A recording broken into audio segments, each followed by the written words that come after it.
কাছে বিষয়টি রিপোর্ট করবে রিপোর্টার কাকা। দর্শক ফুটকাটি থেকে আমি রিপোর্টার কাকা। আর আজকে আমি সারাদিন এমন এক প্রাণীর সাথে কাটাবো যে মানুষ একদমই না। সে কোন প্রজাতির প্রাণী সেটাও কেউ জানে না। সাধারণত তারা তাদের নিজেদেরকে দাবি করে অনেক জ্ঞান, আসলে তারা মানুষ তাদেরকে বলে মা, আর তারা তাদের নিজেদেরকে দাবি করে চলুন কথা না বাড়িয়ে ভিতরে যাওয়া যাক। দরজা তো দেখা যায় খোলা, দরজা তো খোলা থাকবে কারণ অল টাইম কাস্টমারের যাতায়াত থাকে। আমরা শাহবাগী তাই আমার গন্ধ ছড়ায়। কিন্তু আপনি কি? আমি তো সেই শাহবাগী যার সাথে আপনি সারাদিন থাকবেন। গায়ে গন্ধ আছে, কিন্তু চেহারা দেখে তো মনে হইতাছে না আপনি শাহবাগী। ওয়েট আ মিনিট টিপ দিতে ভুলে গিয়েছিলাম। এইবার ঠিক আছে। তো কেমন আছেন আপনি? আপনাদের দোয়ায় ভালো আছি। দোয়া তো আমরা করি না। Good job. আমরা শাহবাগী তাই আমরা গন্ধ ছড়াই। চলেন যে কথা বলি।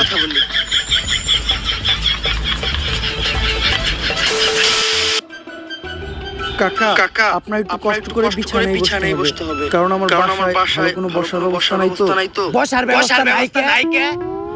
কারণ সবাই পয়সা খালি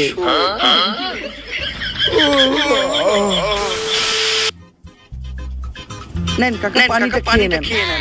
ধন্যবাদ আপু। এই আপনি আপু কাকে বললেন? এটা আমার ভাইয়া। হ্যাঁ আমাদের শাহবাগীদের ভাইয়েরা তো চুরি পরে মুখ লুকিয়ে ঘরে বসে থাকে আর আমরা কাঁপিয়ে বেড়াই বাজার হাট মাঠ ঘাট আর খাট আমরা গন্ধ ছড়াই।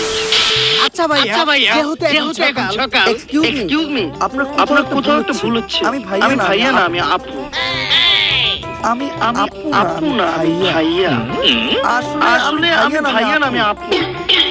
আমরা শাহবাগীরা নিজেরাও জানি না যে আমরা আপনি প্রশ্ন করেন। যেহেতু এখন সকাল, তো আপনারা শাহবাগীরা সকালে ঘুম থেকে উঠে কি করেন? আমরা ঘুম থেকে উঠে সবার আগে চিন্তা করি কিভাবে দেশে একটা সংঘর্ষ বাজানো যায়। আমরা তো সকালে ঘুম থেকে উঠে আগে দাঁত ব্রাশ করি। আপনারা দাঁত ব্রাশ করেন না? ব্রাশ এইটা আবার কি বস্তু? এটা খাই না মাথায় দেয়।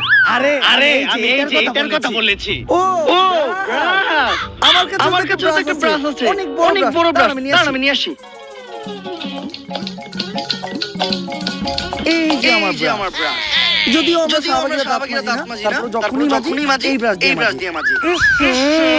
এই ব্রাশ দিয়ে তো আমরা আমাদের টয়লেট পরিষ্কার করি। তার মানে কি আপনারা দাঁত মাজার জন্য আর টয়লেট পরিষ্কার করার জন্য আলাদা ব্রাশ ব্যবহার করেন? আমরা শাহবাগী আমার গন্ধ ছড়াই। কাকা আপনি ঠিক আছেন?